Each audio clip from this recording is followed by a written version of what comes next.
प्यारे बच्चों, आज मैं प्रेजेंट या परफेक्ट के विषय में बताने जा रहा हूँ। मैं छोटे छोटे वाक्यों से शुरुआत करता हूँ। जैसे मोहन खा चुका है, मोहन हैज ईटन। वे लोग घर जा चुके हैं, they have gone to home. मैं पढ़ा चुका हूँ, आई हैव टॉट। हम लोग खाना खा चुके हैं, वी हैव ईटन फूड। तुम विद्यालय जा चुके हो, you have gone to school. तुम लोग काम कर चुके हो, you have done the work. इस तरह छोटे छोटे वाक्य को बनाने का अभ्यास करना चाहिए। जैसे तोता राम राम बोल चुका है, the parrot has spoken Ram Ram. कौआ काँव काँव कर चुका है, द क्रॉ हैज क्राउन। घोड़े चना खा चुके हैं, हॉर्सेस ईटन ग्राम।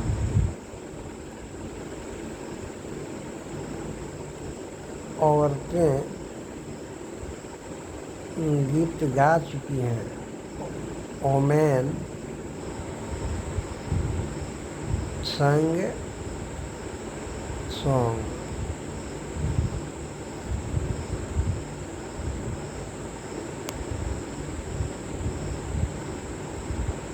प्रेजेंट परफेक्ट में वाक्य कैसे बनाया एवं पहचाना जाता है। तो इसमें बच्चों वाक्य बनाने के लिए सबसे पहले पर्सन को जानना पड़ेगा। पर्सन PERSON, पर्सन माने पुरुष। पुरुष किसे कहते हैं? जिस शब्द से स्त्री या पुरुष जाति का बोध होता है उसे पर्सन कहते हैं। पर्सन कितने प्रकार के होते हैं? पर्सन 3 प्रकार के होते हैं। फर्स्ट पर्सन उत्तम पुरुष, सेकंड पर्सन मध्यम पुरुष और थर्ड पर्सन अन्यम पुरुष। पर्सन जानने के बाद जानना पड़ेगा नंबर, NUMBR। नंबर में होता है वचन। वचन किसे कहते हैं? जिस शब्द से गिनती या संख्या का बोध हो। जैसे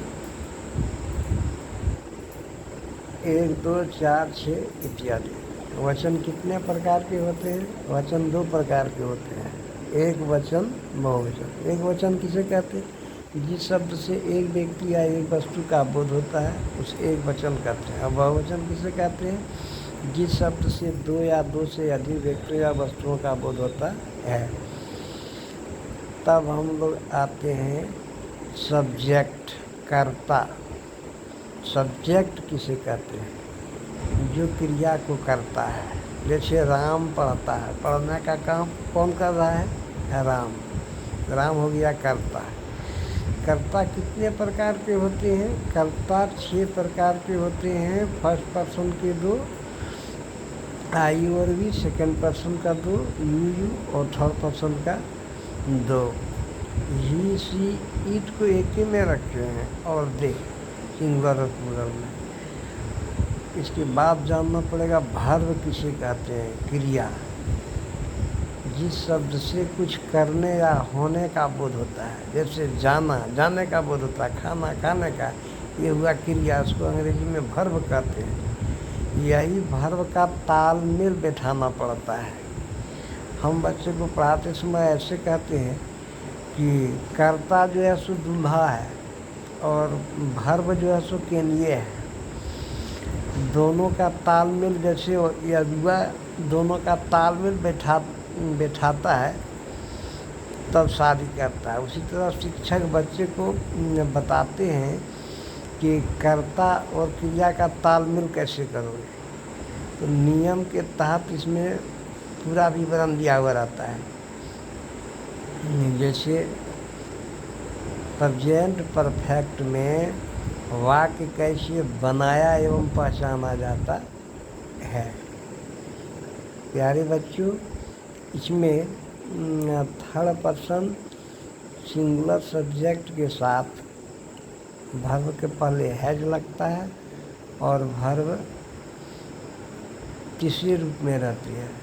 और बाकी सभी पर्सन के सिंगुलर और प्लूरल सब्जेक्ट के साथ वर्ब के पहले हैव लगता है और वर्ब अपने तीसरे रूप में रहती है। इस वाक्य के पहचान के लिए हिंदी वाक्य के क्रिया के अंत में चुका है, चुके हैं, चुकी हैं इत्यादि लगा रहता है। जैसे वे लोग मेला जा चुके हैं, हिंदी वाक्य क्रिया के अंत में क्या है, जा चुके हैं। तो ये हम जान जाएंगे कि प्रेजेंट परफेक्ट का वाक्य है। परफेक्ट का मतलब होता है क्रिया पूर्ण रूपेण हो चुकी है। तो वे लोग क्या हो गया, कर्ता। वे लोग थर्ड पर्सन के प्लूरल रहेंगे।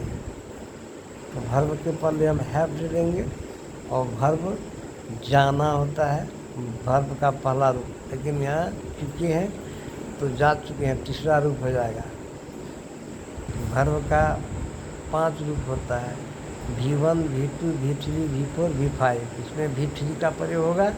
जैसे they have gone to fair, मैं रामायण पढ़ चुका हूँ। I have read the Ramayana. Ram जंगल जा चुका है, Ram has gone to forest. Sita स्नान कर चुकी है, सीता हैज बैथ्ड। तुम लोग संस्कृत पढ़ चुके हो, you have read the Sanskrit. बाघ मनुष्य को खा चुका है, the tiger has eaten the man. बच्चों, विद्वानों के कथन पर ध्यान दीजिएगा। करत करत अभ्यास के जड़मति होत सुजान, रसरी यावत जात ते शिल्पी परत निचान। छोटे छोटे वाक्य को नज़रअंदाज मत कीजिए, विशेष गौर कीजिए कहाँ से क्या बोला जा रहा है। बार बार मैंने ट्रांसलेशन बनाते समय पर्सन, नंबर, सब्जेक्ट, वर्ब को सामने लाता हूँ, इसलिए कि आपको लत लग सके, अभ्यास हो सके। पढ़ाई कोई बड़ी चीज़ नहीं है, बार बार अभ्यास करने से ऑटोमेटिक अपने दिमाग में बैठ जाएगा। लगेगा कि रटने का चीज़ नहीं है, समझने की चीज़ है। अभ्यास कीजिए, बनाइए, और कुछ शब्द को आप तो करना ही होगा। जैसे वर्ब को रटना होगा, आप करना होगा। जैसे खाना, आना, जाना, पढ़ना, लिखना, सोना, उठना, बैठना। कुछ शब्द ऐसे हैं जितना जो आपको दिखाई पड़े उसका अंग्रेजी जानना होगा। जैसे बैल, घोड़ा, हाथी, मनुष्य, बिच्छू, सांप। अनाज में से जाति का भी ग्वाला, तो तेली, बनिया, ये सब का तो याद करना होगा। संबंध में पिताजी, माताजी, बेटा, बहन, ये सब वर्ड मीनिंग तो याद करना पड़ेगा। जैसे जानवरों में हाथी, घोड़ा, बाघ, सिंह।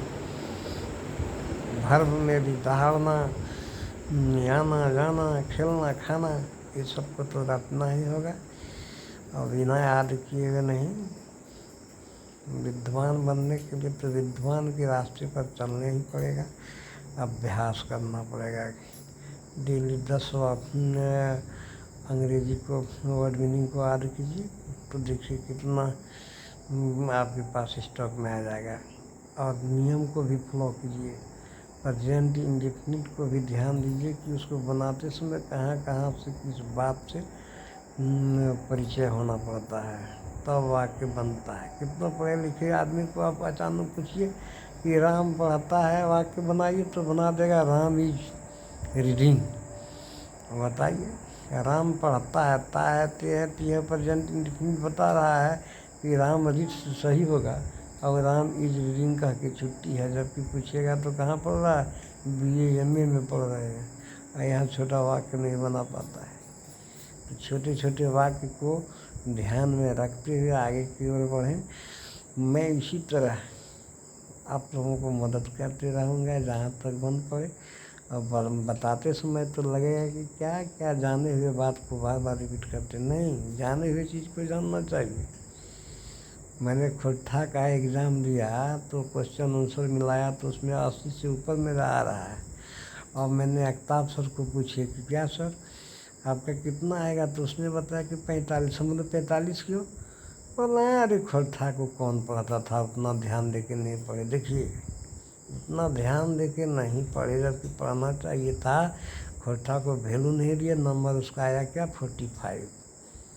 हमको तो डर लग रहा है कि कहीं उसका दूसरे सब्जेक्ट में ठीक गया होगा, तीसरा पार्ट तो संभव है, नहीं तो मुश्किल है। और यहीं मैंने उसको वैल्यू दिया, पढ़ा, जैसे जैसे मोबाइल में पढ़ाने वाले शिक्षक हमको डायरेक्शन दिए कि देखो यही आपको जान बचाएगा, इसको थोड़ा मेहनत करके पढ़िए। तो मैंने वो लगातार मोबाइल में अध्ययन किया, पढ़ते रहा। तो कविता, लेखक कौन, कहानी किसने लिखा है, ये कहाँ से लिया गया है, इसका कौन पात्र है, क्या है, सब दिमाग में था, सटासट एकदम मारते गए। हाँ, एक जगह मैंने मिस्टेक किया, मुझे भी बहुत जोर खल रहा है। बासी का उल्टा दिया था, उसको मैंने तासी कर दिया। तासी इसलिए किया कि हमको लगा कि बासी का तातर तासी शायद खोट्ठा में होता है, जबकि रोका उसका होता है। मिलाए तो मुझे खेद हुआ।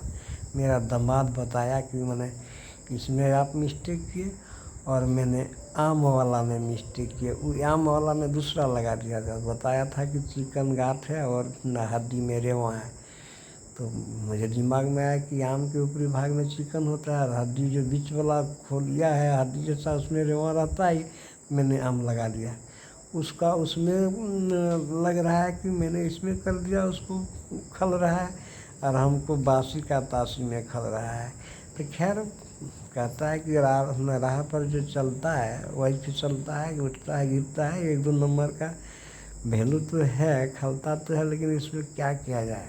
विद्यार्थियों को मन लगा करके पढ़ना चाहिए, विद्वानों का कदर करना चाहिए, समय का महत्व समझना चाहिए, फिर आगे बढ़ने में कोई किसी को रोक नहीं सकता है। विचित्र संसार है। जिसको तुम कदर करोगे, वैल्यू दोगे, जिसका मान सम्मान करोगे, तो वो भी आपको मान सम्मान करेंगे। बहुत से बच्चों को देखते हैं गुरु को वैल्यू ही नहीं देता। अरे प्यारे गुरु है वो, देखते नहीं हो। प्रार्थना करते समय क्या कहता है कि गुरु ब्रह्मा, गुरु विष्णु, गुरु देवो महेश्वर, गुरु साक्षात। साक्षात का मतलब होता है आपके सामने में जो खड़ा है, परब्रह्म। गुरु ब्रह्मा, गुरु विष्णु, गुरु देवो महेश्वर, गुरु साक्षात परम ब्रह्म। परम ब्रह्म है, सबसे बड़ा ब्रह्म है आपके सामने खड़ा, तस्में उसको प्रणाम करते हैं। इसका अर्थ लोग तो समझ नहीं पाते हैं।